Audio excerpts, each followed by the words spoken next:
Sir అసలు sugar danger అంటారా BP danger అంటారా? అంటే షుగర్ కన్నా బీపీ డేంజర్. ఈ రెండింటికన్నా ఇంకొకటి ఉంది, అది అన్నిటికన్నా డేంజర్. అదే భయం.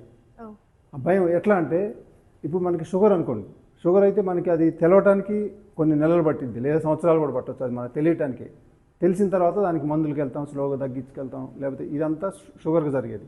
ఇక బీపీ ఏంటిది, అది కొద్దిగా సడన్గా వచ్చేది, కానీ మనకు తెలుస్తూ ఉంటుంది కొద్ది సిమ్టమ్స్. కొంచెం ఆరోగ్యంగా ఉన్న వాళ్ళకి, కొంచెం ఈ అలవాట్లు ఉన్న వాళ్ళకి అయితే ముందే చెప్పిద్ది.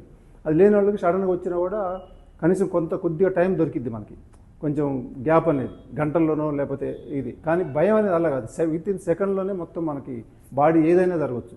మీరు చూడండి, ఇప్పుడు మనకి ఒక భయం పట్టుకుంది అనుకోండి, మన శరీరంలో చెమటలు పట్టడానికి, మనం వణికిపోవడానికి, షివరింగ్ రావడానికి ఎంతసేపు పడుతుంది? ఓన్లీ 1 to 5 seconds మనకి మొత్తం అవన్నీ జరిగిపోతాయి. అట్లనే మీకు సంతోషం వచ్చినా కూడా ఆ 5 secondsలోనే మనకు తెలిసిపోతూ ఉంటుంది. అంతే మన బాడీ ఎంత అద్భుతమైంది చూడండి. ఇంత అద్భుతమైన బాడీని మనం వాడుకోలేక ఇన్ని రకాల సమస్యలు తెచ్చుకోవటం ఇవన్నీ జరుగుతున్నాయి కదా. అయితే అప్పుడు కరోనా, మళ్ళీ ఇప్పుడు వారు, ఇవన్నీ జరుగుతున్నాయి కదా. దీంట్లో ముందు మనం నిర్భయంగా, అంటే మనకి ధైర్యంగా ఉండటం అనేది చాలా చాలా ముఖ్యం.